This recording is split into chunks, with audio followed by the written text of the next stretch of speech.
Welcome to the Lorehounds, your guides to transport neurofiber repair. I'm John, the guy who ditched some repair manuals to make space on my hard drive for more seasons of Doctor Who. And I'm Elysia, here to guide you through your daily Sanctuary Moon breathing exercises as we break down the 6th episode of Apple TV Plus's Murderbot, Command Feed. Well, there's spoilers for the first 6 eps. We do have screeners, but we're not watching ahead, so don't worry about spoilers for that, or for spoilers for anything that hasn't happened yet in the show that was in the books. I know you and I have both done a little bit of the reading, but not a ton, honestly, at least for me. No, we read the first book, which is the basis of the first season, but they are also expanding upon that. So we do still have some room to speculate, as we had some speculation about Labibi that... Labibi. Or what did Ratty call her? Libby. Yeah. Yeah, Libby. Yeah. I love one of them insulted the name of the other one, and the other one's partner said, it's a beautiful name. Yeah, it's a beautiful name. She's holding a gun. It's a beautiful name. But it's also, Arata said, when Labibi, Arata was comforting Labibi on the transport over back from Doubtfall, and she was like, oh, that's a beautiful name. Yeah. And now she's like, that's a stupid name. Yeah. I do really like that. They were like, is that even your real name? And she's like, yeah. Yeah. That was pretty good. That was pretty solid. Yeah. Well, we've got plenty to get through today. You want to give your background and hot take? Yeah, sure. So this one was 26 minutes, so a few minutes longer than usual. Well used 3 minutes, and written again by Paul and Chris Weitz, directed this time by Aurora Guerrero. And I don't know, this one could be my favorite so far. As we said, yeah, there's no Labibi in the book, so no murder of Labibi in the book. So this was definitely a surprising episode. It was an escalation. I didn't expect her to go out so quickly, but I think it created some interesting tensions and showed, it was an event that gave all the characters a chance to show more of who exactly they are in these sorts of circumstances. I was also very surprised by how that happened, but it pleasantly surprised, because it wasn't the act of killing Labibi herself. It was the response and how shocked Murderbot was that it didn't play out like you said, one of his serials. Right. I loved it. And we talked a lot with Andor about the whole good victims trope. And I think they handled that well in the last episode, where Labibi was, being really inappropriate with Murderbot, kissed its chin and stuff. And, we saw, what was it? What is the stats? Productivity? No, not productivity. Anyway. Integrity or something like that. Yeah. We saw it dropping. And just how Murderbot froze up, because often that is what people do in that sort of situation. I do wonder, though, do you think that feeling of being violated played a role in the reaction that Murderbot had when it walked in and saw Labibi holding a gun to its team's head? That's a good question. I think Murderbot would have done that either way. Like, just saw somebody holding a gun to the team's head. I think that was that. I don't think, even though it was Garothan. Yeah, you could have killed me. It was possible, but unlikely. That was great. Perfect. Yeah. Not like, no, I'm a great, like a Western show would have been like, no, I'm a perfect shot. I'm a bot. I'm not a human. Yeah. But this one was like, yeah, it was possible. But yeah, not likely. But I bet Murderbot would have paused more if it was like Mensa or like Bardwaj or something. Yeah, perhaps. It was the perfect hostage for Murderbot. Right. I like how much time they're investing in Murderbot and Mensa's relationship. This is a relationship that I think book readers are particularly invested in, and I think they're going even deeper into it in this season than we saw in the first book. So than there was time for in the first book, I should say. And yeah, I just continue to be impressed by Alexander Skarsgård's line deliveries and the micro expressions, because it's an interesting character for him to play, because on the surface, there's not there can't be any big reactions, and Right. he being the actor has to stand unnaturally still for a human. I But think there's then a word for that. It's like subtile. I don't know how to pronounce it. subtle. Yeah, Subtlety. I'm joking. I'm just Oh. joking around. Yeah, but I just think that there's still, you can always tell what Murderbot is thinking because of the expressions that Alexander Skarsgård uses. So I think he's done a great job with this character. Absolutely, and I was so doubtful going in of Alexander Skarsgård being able to be this like you're saying, like the subtle and like giving nothing on the surface character, and I think doing an absolutely amazing job.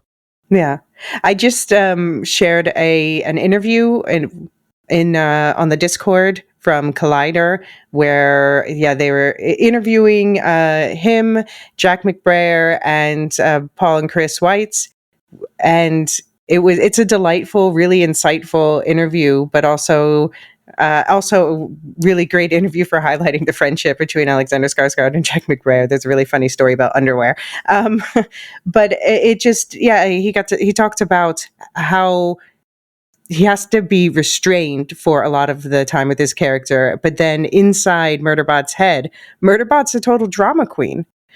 And we also got to see a bit more of that with the Sanctuary Moon fantasy last episode too. I really loved to. I mean, that was great, and the fact that Murderbot expected this like fanfare of praise after shooting Labibi. But what I really liked was sort of this, and maybe I'm getting too deep into details now, but the idea of Murderbot, using fiction to sort of deflect from real life. That is definitely something. A lot of us experience anxiety similarly, and have used fiction in similar ways. But also the way that it showed that it can be both a deflection point and a tool for legitimately overcoming anxiety. Yeah. And that was really meaningful. And that was something added completely for the show, and I loved it. Yeah, I agree. Yeah, I'm glad that they gave Mensa an anxiety disorder in the show. I think they've done some interesting character work, showing the complexities of her role in her character, and how her interactions with Murderbot also. Yeah. No, I totally agree. I love that scene. I'm having a heart attack. No, you're not. No, you can't know. Well, yes, I can, but yeah, I mean, I've gotten panic attacks. I know what it feels like. Yeah. All right. Well, shall we get into the plot? Let's do it. So we start with showing some backbone. Yeah, tell us all about it. The hopper with Murderbot and Mensa has crash landed after getting caught in the blowout of the beacon explosion, and they don't know how to repair it because Murderbot erased the backup manual in its memory banks to make room for more episodes of Sanctuary Moon. But when Murderbot goes down after losing too much lubrication fluid from an injury, and Mensa uses lubrication fluid from the ship to bring it back online, Murderbot comes up with a solution to repair the broken data connection on the ship. Mensa needs to crack open its spine and extract a fiber of neural tissue so that Murderbot can connect the onboard computer. This works, allowing Mensa and Murderbot to return to Preservation Aux base. Okay, I have to say that I had to turn away for like most of that surgery scene. Yeah. I am not a gore person. Even the horror I don't like the gore, and I will turn away for it. And my wife was laughing at me because it doesn't bother her at all. And I just Did you say I'm a vegetarian? No, well, I used to be, but not anymore. But you don't have to eat me. Yeah, you don't have to eat me was a good line. There were a lot of really good one-liners in this episode. But man, was that grotesque, but also very cool. And I loved when, and this, I also kind of had to look away for this, but I loved when Murderbot is fixing it afterwards and he's bending over and stretching out his back. I keep saying it's just going to happen. It's Alexander Skarsgård. And it's weird to call a person it. But it's a construct. I know, but still, it's just weird. Okay. So, but seeing that steel rod of spine just coming out in the middle of emptiness. I mean, the graphics are great on this. The CGI, amazing work. amazing work, and I love the nonchalance of Murderbot when Murderbot is going to bend down with his back open, and later with, I'm just going to repair my spine if you don't mind before we Yeah. head out. Yeah, and I like we had several instances of Murderbot using lines from shows. We learned of another show called Med Center Argala, which I guess is like the pit. and so Murderbot says, if you don't do this thing, little Jemmy's gonna die. And I was wondering, so Murderbot is basically learning how to display empathy by watching others do it and mimicking it. Is Murderbot using the Fielder method? Oh my God. Stop yourself. We already got David into it, so maybe we'll convince him to do a one shot on it. This is a rehearsal reference for anyone who doesn't know. The Fielder method. I mean, the miracle over the Mojave was one of the most moving moments on television. So, okay, here's a medical question. I mean, obviously, Murderbot is a construct, as I said, but it looked like that neural fiber that Mensa took out looked like the spinal cord. Does Murderbot, that must have a function, right? Does Murderbot not need that to function? He said take one of the threads, one of the fibers. So I guess there's more than one in there. So maybe it's like less bandwidth on the data. Maybe it'll just slow Murderbot down a little bit on data transfer between parts of its body. I have to admit that I do not have a firm grip on the biology of what is inside the spinal cord, but I guess there might be more than one fiber. It just looked like a chunky fiber. Yeah. I don't think that it's like, I don't think that was biological material. I think that was. No, they said it was cloned. No, they said it was cloned human. Oh, that sucks. Yeah, because, so this is an interesting thing. And so I don't consider it a spoiler to say that a character exists. So I'll say in the second book, you meet a character who is a transport ship. And I have not finished the second book yet, so I don't know if they say this, but I was thinking of the transport ship as only AI. And now Murderbot is saying in this episode that the transport ships also have these human cloned neural fibers in them. So is it the human elements, the human neural tissue components that give constructs personalities? Like, I'm very curious, are we going to see a contrast with pure AI that doesn't have any human tissue? I don't know. ChatGPT, are you taking notes? I mean, are we going to add some neural components to you? Yeah. But yeah, jumping back, I liked how it started with, the glimpse of Sanctuary Moon, and then Murderbot said, I don't watch serials to remind me of the way things actually are. I watch them to distract me when things in the real world are stressful as shit. And I think we all identify with that. But then I was just thinking, we've been spending a lot of time recently watching things like Andor and The Last of Us and things that seem very touching on real life. Well, but I think there's different functions on those, right? I think I had a conversation with Marilyn on the Discord once about this, about how, a lot of fantasy and sci-fi is escapism, but a lot of it is not. And a lot of it is made not to escape, but to confront. And to confront, because a lot of sci-fi and fantasy will strip away the real facts so that you can confront the real feelings and the real emotional meaning of things. And Andor and The Last of Us are like that. The Last of Us when it's good. But something like Murderbot, something like Doctor Who, like you brought up in my intro that you wrote, like that is something I watch to forget about how the real world is sucking right now. Although I watch this person make me feel like somebody's gonna save us and like that we're hopeful. Right. Yeah. RTD does like to remind us of the real world. But I would say, so I was listening to an interview with Martha Wells recently, the writer of the Murderbot books, and she described it. She said, well, I guess it's a bit, at least the Preservation Aux team is a bit hope punk. And I think that is what she's kind of providing for us and why so many people like this story and these characters is because it's, there's still lots of scary stuff in the world. We can be kind to each other in the midst of that and get through it together. Yeah, I agree, and I do like in the hostage negotiation with Labibi. Even then, I think it was Arata who was trying to talk her down and saying like, "Come live with us. It's fine. Mm-mm. You can be forgiven." Oh, Bharadwaj, yeah.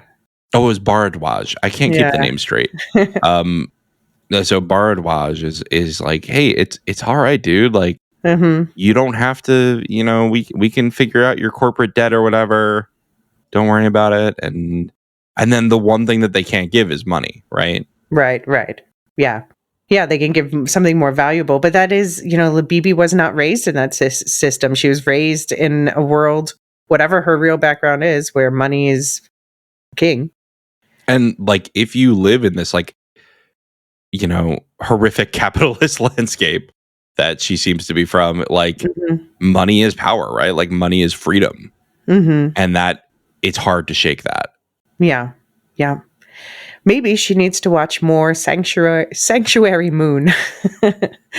I love that they are, I was nervous earlier in the season that we might not get that cast back, but apparently they recorded 4 days of material for this season with that cast. Oh my God. And they've added lore to the show. So I wonder if this is... obviously, yeah, they added this navigation bot character played by DeWanda Wise, and a romance between it and Flight Captain Hussein, played by John Cho. And this conversation was interesting because I'm wondering if we should be taking Murderbot as an unreliable narrator, if we should be keeping that in mind more than we are. Because, for example, we already know Murderbot was over the cold open episode where we saw Murderbot's construction. Murderbot was being sarcastic, but also, I don't know, just an unreliable narrator. And now we hear Murderbot say about the navigation bots couldn't fall for John Cho because, well, yeah, no genitals, sure, and no dopamine. But dopamine is a huge factor and in anxiety. It's too much or too little of it can be it's a huge cause of anxiety. And yes, it's part of falling in love, but doesn't Murderbot have dopamine with those neural fibers and everything? Wibbly wobbly timey wimey. That's where I'm at with that. I'm at Murderbot's an unreliable translator. Narrator. Yeah, very well could be. Although I feel like Murderbot does know all about the biological processes. I don't know. Yeah, but Murderbot was saying things. Yeah, Murderbot was saying things during that cold open about its construction that it must know are not true.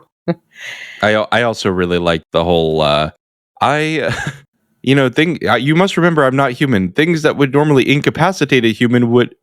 It just finishes the sentence when it wakes up. And it also, because the actor is Swedish, I noticed that the actor was choosing to make Swedish sounding like burgertuk gibberish sounds before going down. Oh man!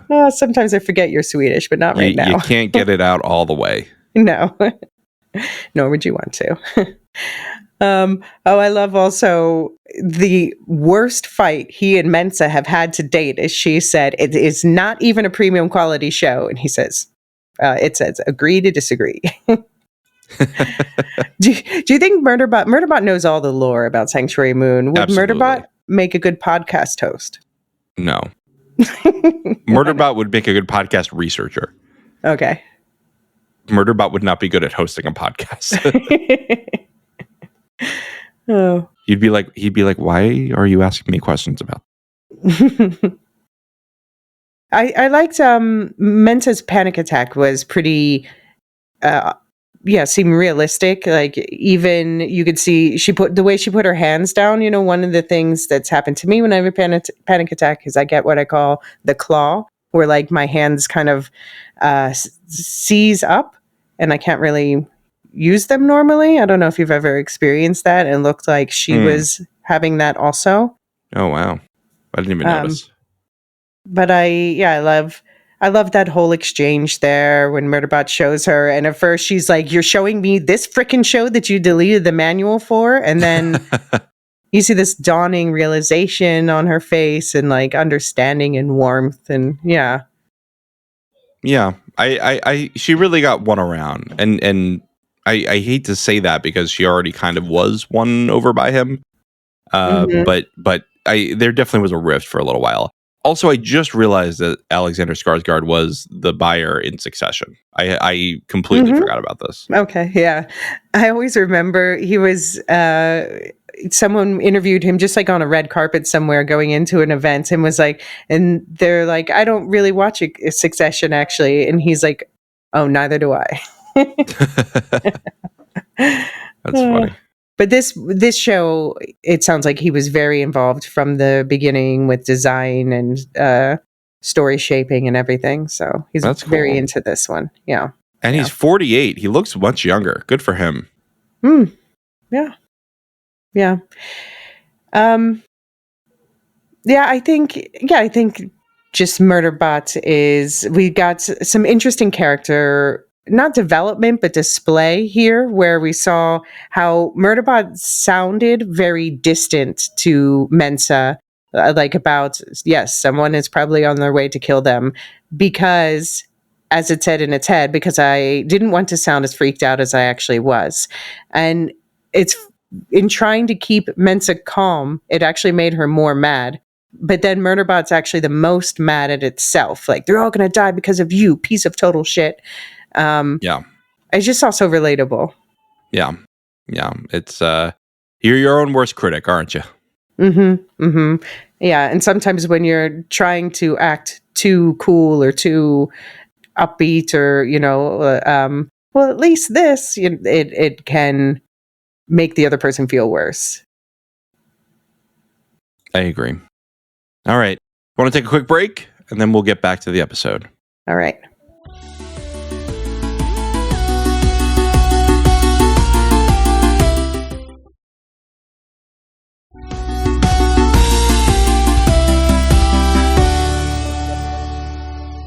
Okay, the heel turn. Meanwhile, back at the base, Garathan grows concerned when he can't get in touch with the Hopper. Labibi, who's been bonding with Bardwaj, says Deltfall has missing places on their maps. She's fishing for information, and when Garathan still refuses to trust her, she pulls a gun on them both.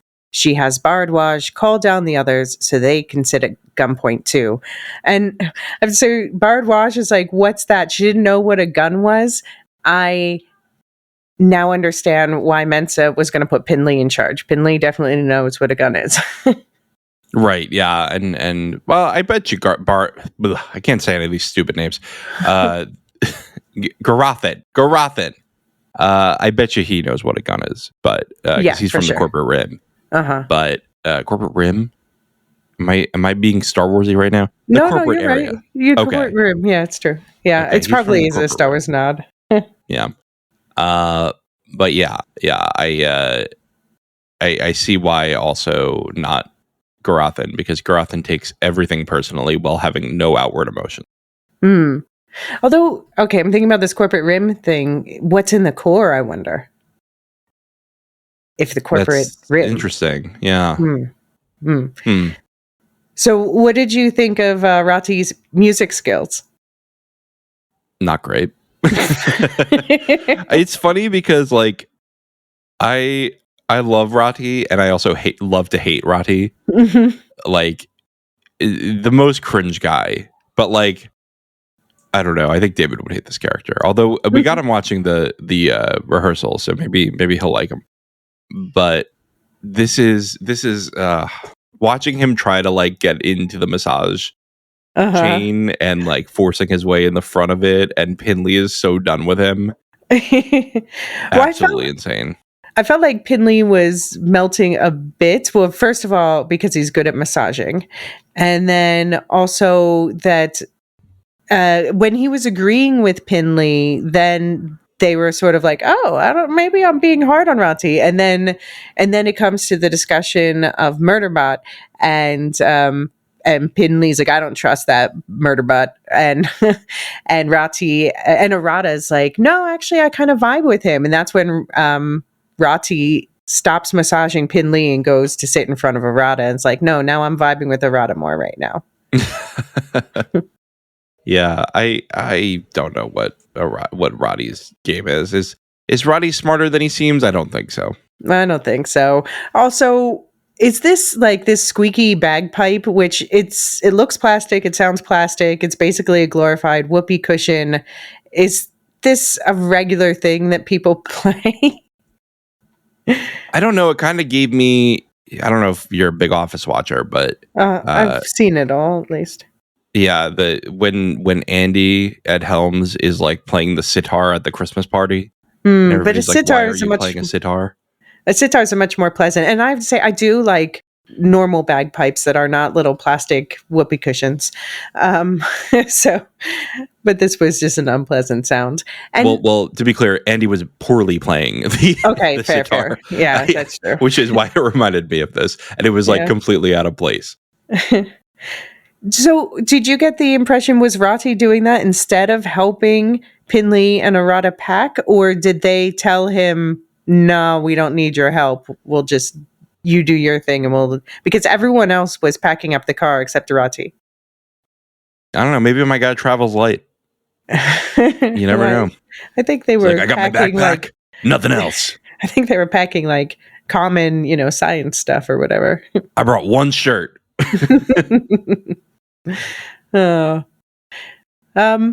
Okay, but Labibi did help with the packing. So do you think she might have planted something in their stuff, like a tracker or something?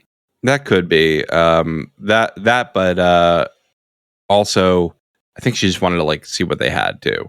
Because she wanted to see, what was interesting is she wasn't even leading the other people to them as far as we know. She was trying to look at their maps. Why did she want to see their maps so badly?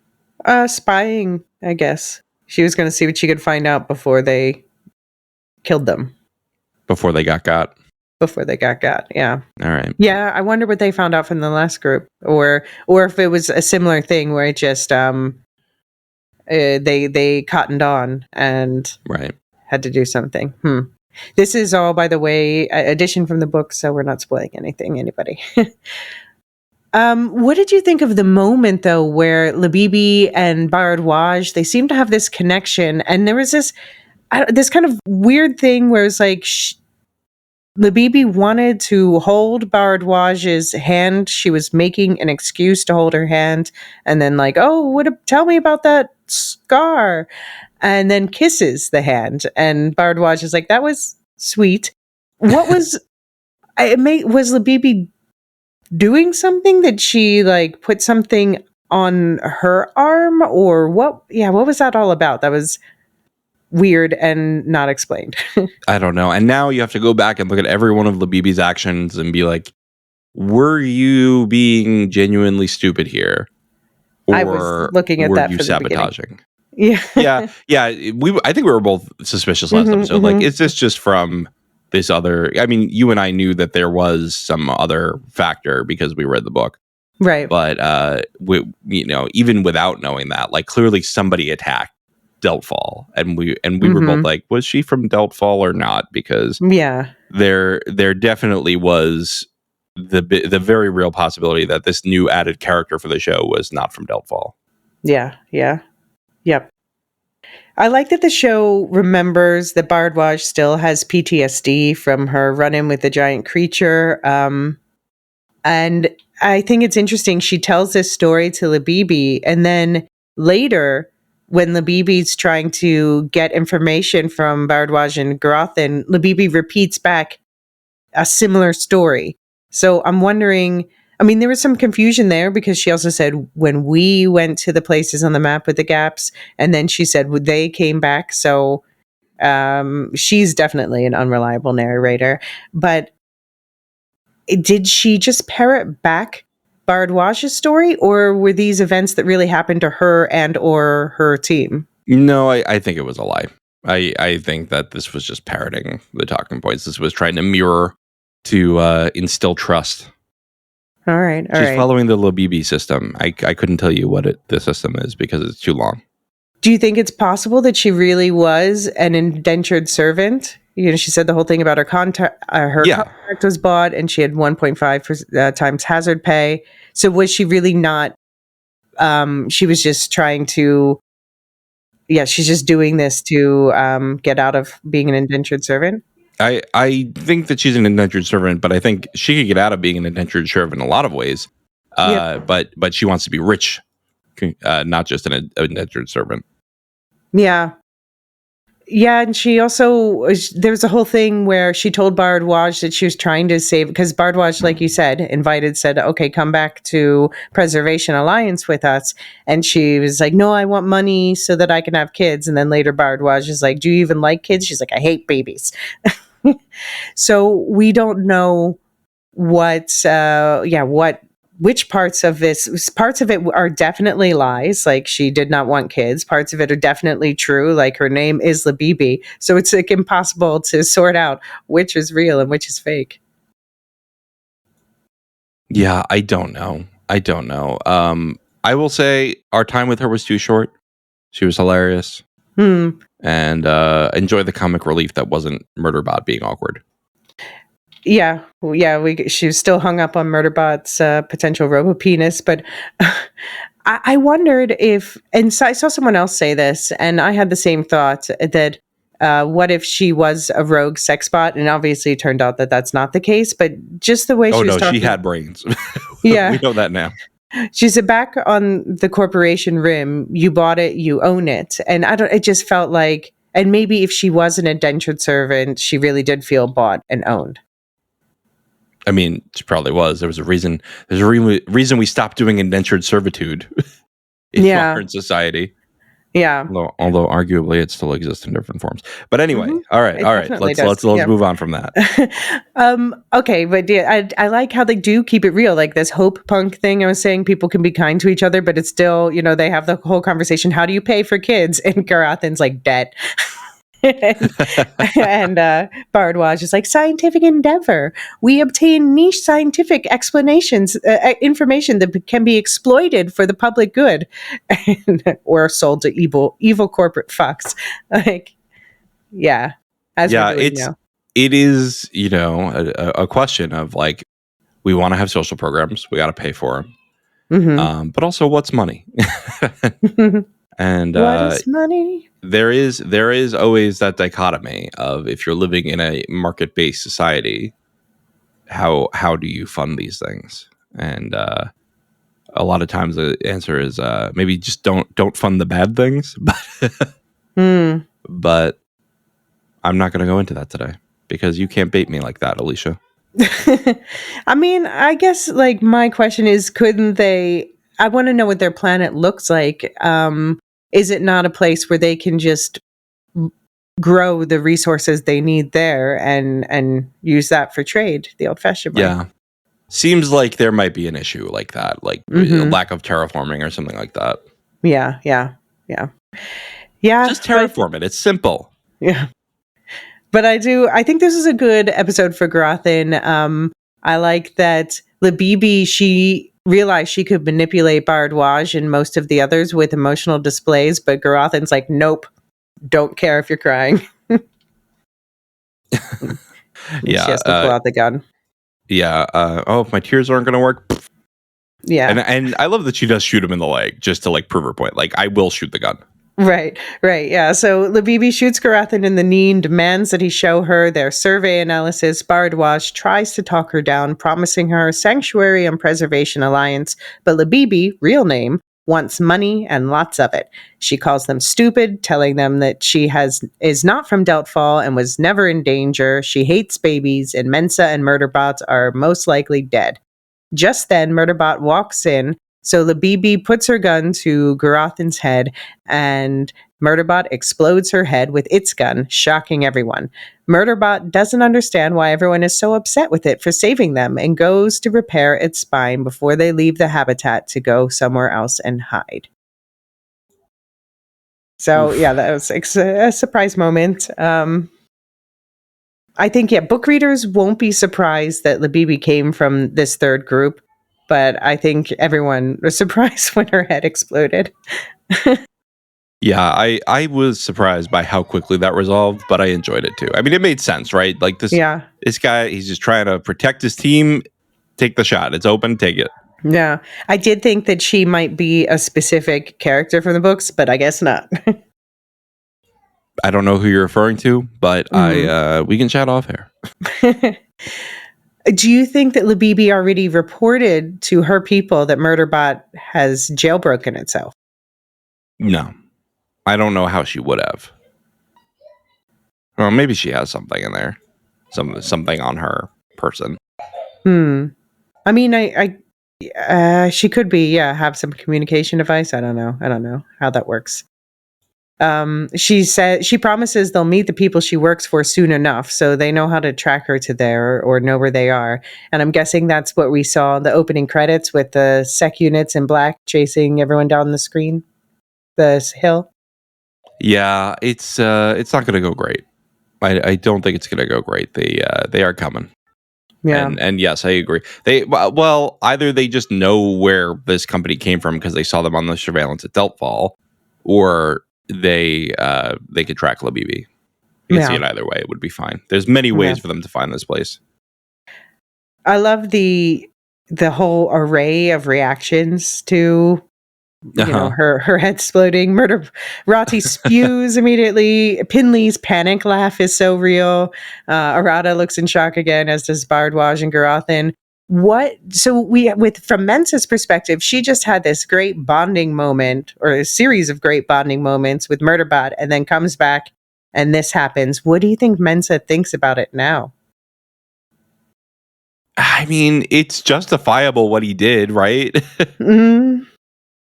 It's not like he killed somebody who wasn't doing something horrible, and like she would have absolutely killed Garathan in like a second. She did not care. Yeah, no, it's true. It reminds me of in Andor when Mon Mothma sees somebody kill someone who she knows as a spy, but her face is just like, "Oh my god!" But I didn't know we were killing people now. Well, we could go even deeper on at the Andor and go, how nice for you, right? Yeah, yeah, exactly. Like you want protection, but you don't want to think about what needs to be done to protect you. Yeah, yep. But although Garathan and Pinley have a point that they can't interrogate her now since she no longer has a head. Right, but also I don't know how else they were gonna incapacitate her. You know what I mean? Like, okay, shoot her in the foot. She's gonna pull the trigger on Garathan. Yeah. You know what I mean? That's true. That's true. Like, I just don't see another way out of this. They already tried talking her out of it, and she was like, no. Is there no stun gun? Murderbot doesn't use a stun gun. Look at the name. I mean, that's kind of Murderbot bigging itself up. There are no circular blasts coming out of that gun. That's exactly what I was thinking of. Yeah, just I want to shout out David Asmalkin, who plays Garathan. I just think he's been doing a great job, and I just have to think about how different he is in every role I see him in. Like he was in that horror movie Late Night with the Devil last year, and I just saw him on Monday in The Life of Chuck, where he plays just a completely normal guy who admits that he misses the internet for porn. It's just I think he's a great actor, so it's great to see him here. Very. Are you familiar with him? No, I'm not at all. I've never seen him before. Okay, cool. Yeah. Okay, so then we get our final Sanctuary Moon clip where the camera is moving. I liked the camera movement there, where it's again John Cho and Wanda DeWise, and they're stranded on wherever they're stranded, and the camera swivels to expose John Cho's face like an eclipse. That was just a cool camera movement. Yeah. And then feelings are the commands from inside, and how we follow those commands from outside and from inside. That is our story. I'm like, that is so stupidly phrased, but also very true. Wow, he's 52 also. So he's 52. Alexander Skarsgård's 48. These are all middle-aged people looking 30. I like to see, and we have middle-aged women in this show too. I like to see it. Yeah. Not every person on an adventure is 20. That's true. That's true. I always say that to I'm like, why are these shows always about like high school age kids? Like what? Mm-hmm. How many high school age kids do you know who go on adventures? No, it's always the adults. Right, exactly. And it's also more interesting to see people who have more experience under their belts, more Right. life lived to deal with these Right. things. But of You course, have my word. If I write a fantasy novel ever, it's gonna have older characters. We're not doing Cool. this like 16-year-old Johnny was out on a patrol. It's like, no, he wasn't. He was in his PJs. Okay, I am writing a fantasy novel, and I do have to say the main characters are younger, but they are surrounded by older people. Unforgivable. Yeah, I know. All right, so Murderbot ends with the monologue. I think that the Preservation Ox team had been feeling like they were starting to get to know me. They had thought that they were making connections with me, that I was becoming like them. But then I exploded Labibi's head, and that felt good. Curtain. I'm sure it did. You know, he did not like Labibi from the start. Yeah. I mean, but I don't think Murderbot would feel as good exploding Garothin's head even. No. I'm sure it felt good to hold Garothin against the wall by the neck, but right. But that's more for the that's just a hobby. Yeah, that was just a light dabbling of menace. Yeah. Well, that was a good episode. I think this was my favorite episode so far. There was a lot of like deep themes in here, but also funny moments, surprises. I was surprised and delighted by the whole Labibi plotline. Yeah. Very, very good episode. Yeah, I agree. I'm very excited to see. I can't believe there's only 4 more coming. I'm already starting to feel, I'm like, no, don't end. I think it's an appropriately length season. You know, I think it's gonna be fun. I think it's gonna be a good short and sweet season. But I do want that season 2 confirmation. Yeah, that would be good. That would be good. You can't take another cancellation. We gotta if there's another cancellation, we're putting you on like a watch list. I can't join another renewal campaign. He can't keep getting away with this. All right. Well, we have a lot of stuff coming, which I'm not going to talk about one show that might be coming because supposedly the plans are up in the air with that. Okay. But we have 28 days, weeks, years later. You have stuff coming on that. You want to talk about that?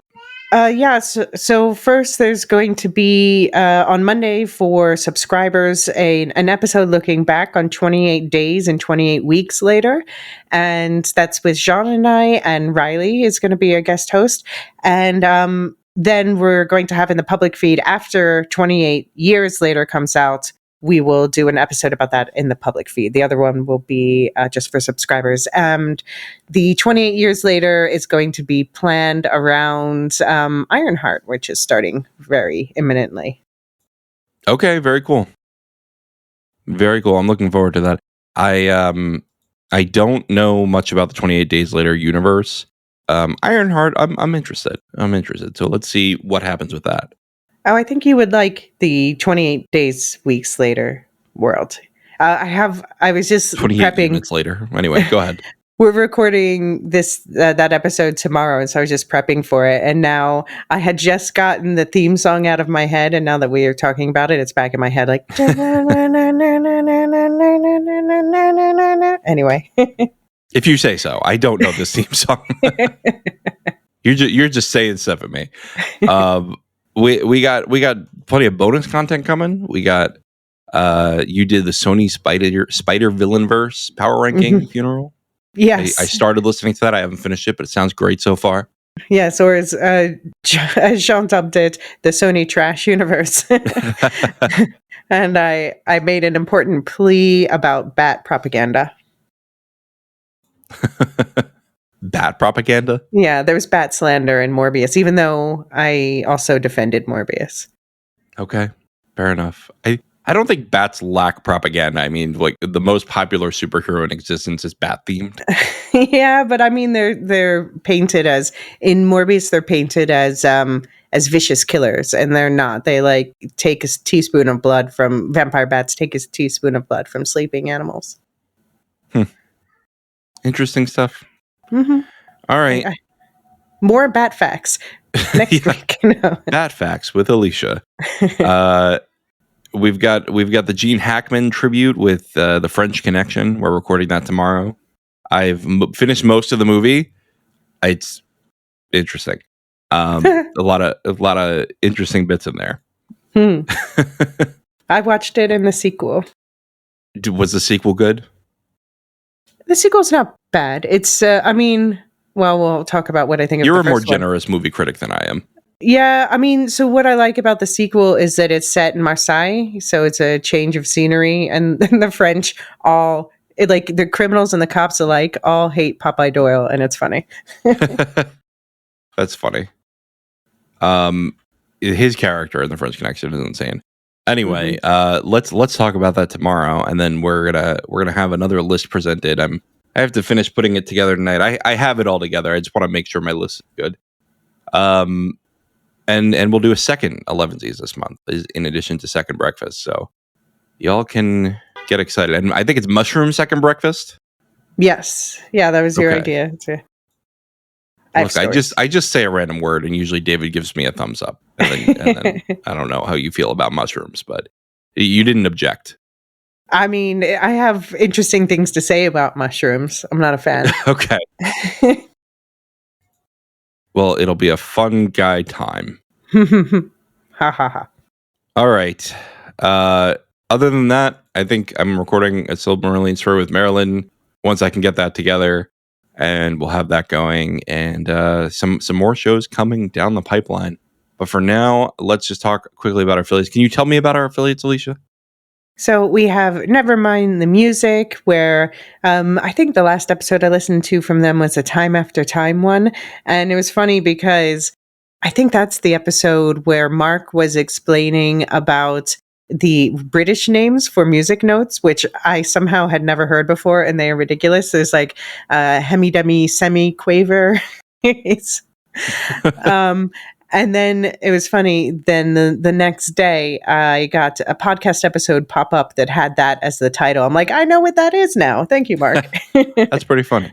Yeah.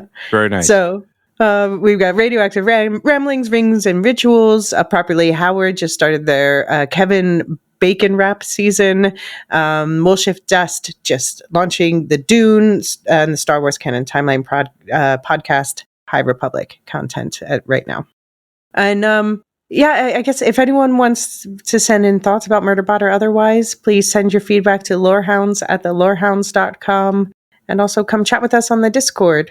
All right. Speaking of Discord, I want to thank our Discord server boosters, Aaron K, Taylor the Thriller, Dork the Ninjas, Duve71, Athena A, Tina Lestu, Nancy M, Ghost of Bardition, and Radioactive Richard.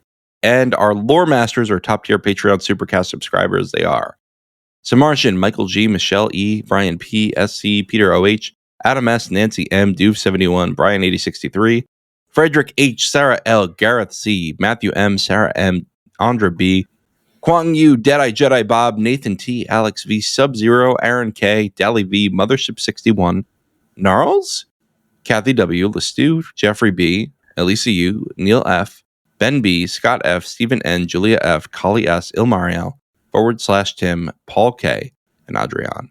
Thanks, everyone, and we'll see you next week for more Sanctuary Moon. Thank you. The Lorehounds podcast is produced and published by The Lorehounds. You can send questions and feedback and voicemails at thelorehounds.com/contact. Get early and ad-free access to all Lorehounds podcasts at patreon.com/thelorehounds. Any opinions stated are ours personally and do not reflect the opinion of or belong to any employers or other entities. Thanks for listening.